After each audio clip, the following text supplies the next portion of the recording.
Thomas and the Swan. Thomas and Gordon were at the big station where Gordon had just backed down to take the express.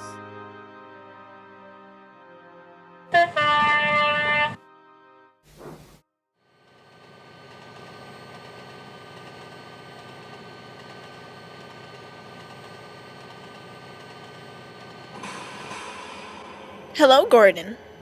Remember us?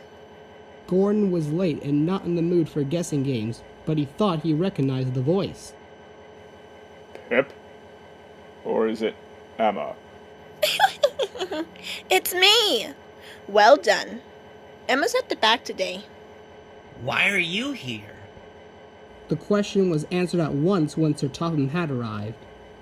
Philippa and Emma could be very helpful to my railway. Yes, sir. Gordon wasn't sure why. Too much time is wasted by changing the engine of the express at the other railway. Our timetable is too slow. Suddenly, Gordon realized what Sir Topham had meant. If Pip and Emma were the express instead of me pulling it, there wouldn't be a changeover. Exactly. Well done, Gordon.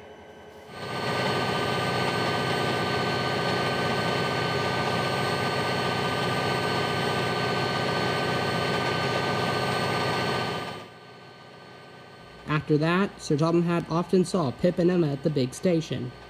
You're doing well. I'm very pleased my plan is working. Charmed, sir. Indeed. One day, Thomas was at the junction when Pip and Emma hurried by.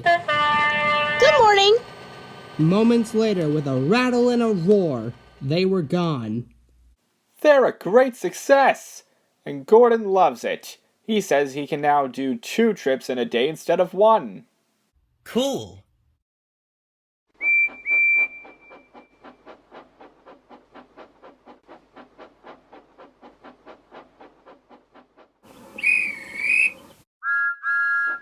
A little later, Thomas stood along the branch line with Annie and Clairbo following cheerfully behind. Today, there was an inspector on Thomas's footplate, so the small space was quite crowded.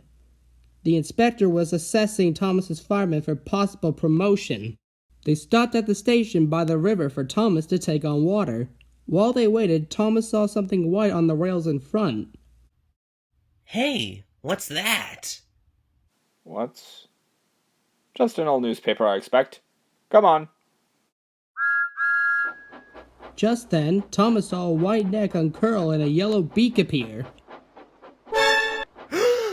Stop! It's not a newspaper! Quickly, the driver braked and the inspector got down. He went to look and then returned to the cab. It's a swan. They must float into the parapet of the bridge by mistake. Can you come and help, please? Still, could be worse. Thomas watched anxiously as the 2 men lifted the bird. It tried to flap its wings, but only one moved. Is it okay? We're sure it is, Thomas. We just gotta place it gently in your cab.